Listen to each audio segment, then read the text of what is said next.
Hello viewers, welcome back to my channel Arpita's fairy tale. আজকে আমি তোমাদের দেখাবো খুবই সাধারণ পদ্ধতিতে চিকেন রান্না। তার জন্য প্রথমেই একটা আলুকে টুকরো করে কেটে নিয়ে ভেজে নিলাম লাল করে। এরপর ওই তেলের মধ্যেই গোটা গরম মশলা ফোড়ন দিয়ে নিলাম। তারপর পেঁয়াজ কুচি দিয়ে নিয়েছি একটু বেশি করে। আমি পেঁয়াজ বাটা দিই না, শুধু পেঁয়াজ কুচিটাই দিই বেশি করে একটু। তারপর তার মধ্যে দিয়ে দেব একটু টমেটোটাও আমি প্রথমে পেঁয়াজের সাথেই দিয়ে দিই, যাতে ওটা ভালো করে একদম গলে যায়।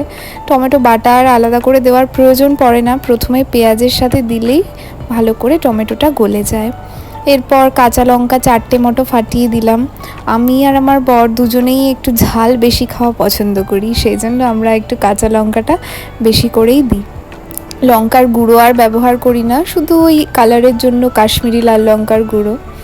এরপর পেঁয়াজটা ভালো করে ভাজা হতেই আদা রসুন বাটা দিয়ে দিলাম। চিকেনে আদার বাটার চেয়ে রসুন বাটাটা একটু বেশি দিলে ভালো লাগে। আমাদের আবার রসুনের স্মেলটা খুবই পছন্দের, তো চিকেনে আমি রসুন বাটাটা একটু বেশি দিই আদা বাটার চেয়ে। ওটা দিয়ে ভালো করে একটু কষিয়ে নিতে হবে। তারপরেই আমি কিছু গুঁড়ো মশলা রেডি করে নেব। আদা রসুন বাটা দিয়ে খানিকক্ষণ কষিয়ে নিয়ে তারপরে গুঁড়ো মশলাগুলো দিতে হবে। গুঁড়ো মশলাগুলো আমি একটা প্লেটে রেডি করে নিয়েছি। এর মধ্যে রয়েছে ধনে গুঁড়ো, জিরে গুঁড়ো, কাশ্মীরি লাল লঙ্কার গুঁড়ো এবং হলুদের গুঁড়ো। আর একটা টিপস বলে দিই, জিরে গুঁড়োর চেয়ে আবার ধনে গুঁড়োটা একটু বেশি পরিমাণ দিতে হবে, তাহলে সুস্বাদু আরও অনেকটা বেশি হবে। তো আমি মশলাগুলোকে একটু সামান্য জল দিয়ে গুলে দিয়ে দিলাম, কারণ যেহেতু গুঁড়ো মশলা লেগে যাওয়ার সম্ভাবনা প্রচণ্ড বেশি থাকে, সেই জন্য মশলাগুলোকে একটু জল দিয়ে দিয়ে দিলাম। তারপর ভালো করে সময় নিয়ে আস্তে আস্তে মশলাটাকে কষাতে হবে। হিটটা তখন মিডিয়াম টু লো ফ্লেমে রাখাই ভালো। আমি ভালো করে মশলাগুলো কষিয়ে নিয়ে তারপর চিকেনটা দিয়ে দিলাম ওর মধ্যে।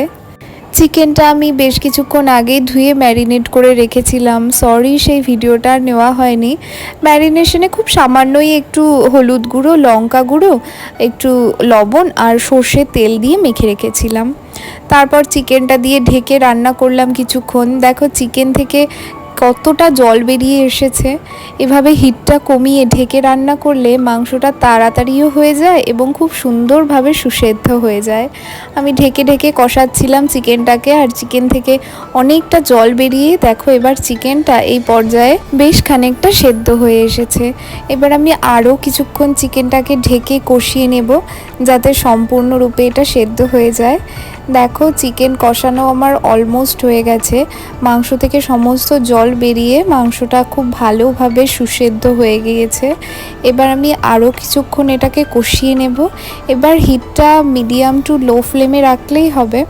এই পর্যায়ে আমি মাংসটাকে খুব ভালো করে কষিয়ে নিয়ে তারপর আমি খুব বেশি ঝোল রাখবো না, একটু মাখামাখাই থাকবে।